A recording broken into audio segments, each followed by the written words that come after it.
Okay, so I'm in the Prospect Centre and I'm just approaching the space. And what have we got here? Look at this.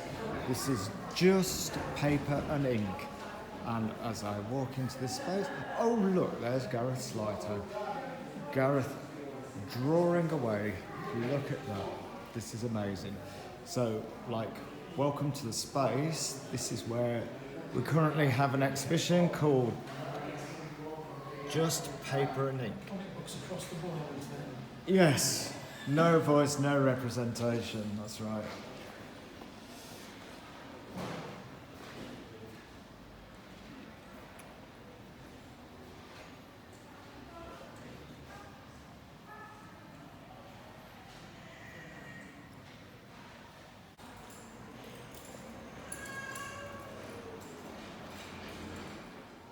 So Gareth, is this your studio?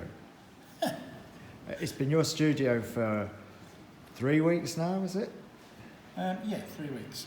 Okay, so one would say you're being artist in residence in this exhibition, haven't you? I suppose you could say that, yeah.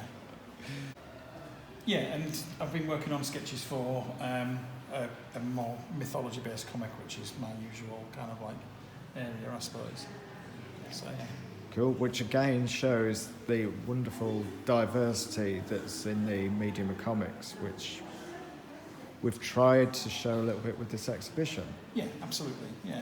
I mean, we have got everything here from sort of autobiographical comics to funny comics to historical comics, there's horror comics, there's abstract comics, and, general, more things that are closer to sort of like the adventure comics maybe that we're used to seeing sort of on the shelves. But there's definitely a number of different types of comic content represented here, as well as a lot of different processes and approaches to comic book making. And I mean, if you found sitting here, obviously it's open to the public, that there's been a surprise, or it's been a surprise to people coming in that there is such variety. I know we always get the same kind of response, which is either, I haven't read comics for years, or isn't that the sort of thing that you grow out of, or it's for children. So have people been genuinely surprised that outside of... Yes, and I think one of the consensuses is that this is actually a really useful potential medium for telling any kind of story.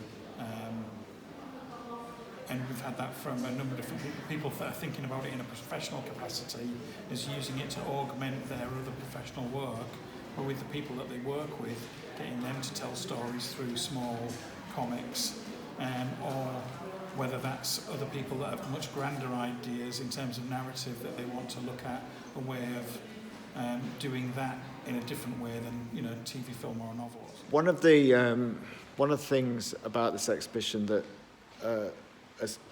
we wanted to curate was that the work was... in Hull, we're trying to create a scene with cartoonists and comic makers and get people together and see what is possible. We don't have a great number of people here. I think we've established there's probably 5 to 7 maybe, but it's enough, it's a start. So it was, let's have a look at who's here, and let's also see if we can show that Hull as a city is represented in comics. So I'm just going to flip round now and just talk you through some of the people. Excuse the wobbly vision. I'm going to flip round and then just show you a little bit what's going on. So over at this side of the gallery is Hull cartoonists, and we're finding more as we're going along. So at the moment, I think we've got about 7 people, which is good, with room to grow. So got Ella Dorton, who's actually based up at Ground, and so this one was from a comic about a variety of sort of like social issues. And over here we've got like Michelle Freeman, who does this dreamy stuff. Some dude. There's Abby Viol, Ian Ashcroft, Gareth Slightholme, who's put a lot of work into getting this exhibition together, especially the labels, a lot of like heavy lifting on the labels. There's Lily Williams, also works out of ground, and Mike Donaldson. So yeah, as the label says, comics artists in all. Speed read that one. Oh, and I do apologise, Jake, one of my recent people that I've met, he's actually based in Beverley, but for anybody that doesn't know anything about East Yorkshire, it's just outside of Hull, but an entity in itself. And so, coming around to this side, we've got Hull in comics art. And I'm sure between me and Gareth, we're going to do a lot more of getting that Hull into comics. So a selection of, Gareth's more embedded in the kind of like museum and schools within Hull, so actually dealing with kind of more historical aspects and drawing out the fantastical that exists within Hull. And then going along here, more Gareth,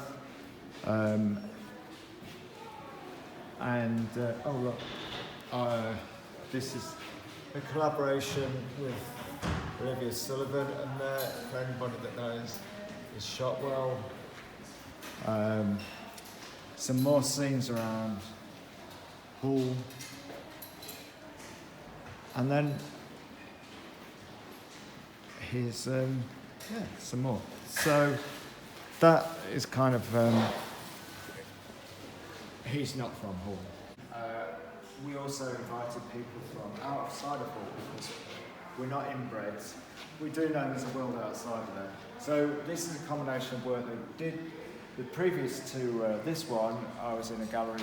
My gallery was in the corridor outside my studio, and I had an exhibition called Framed. And what I wanted to do was bring a lot of artists from outside of Hull and combine them with people in Hull to show people really what comics pages were, because people do see comics as this. Here's a comic, just for those people that have never seen one. But I want to show people that there is a lot of obvious skill and craft that goes into the pages within a comic. So the idea was to display some pages. I would like to have had original art, but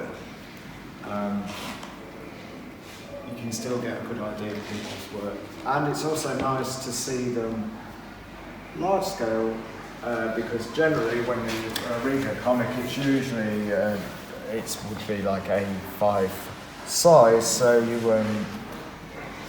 it's nice not to have eye strain when you look at the detail. And so we've got a whole mix of people here.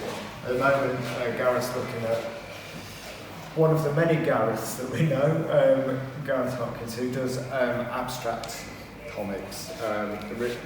Early on when I encountered Gareth, he was taking 2000 AD and drawing over it and obliterating it, so you could still see some of the form of the page, but it was a very kind of abstract content.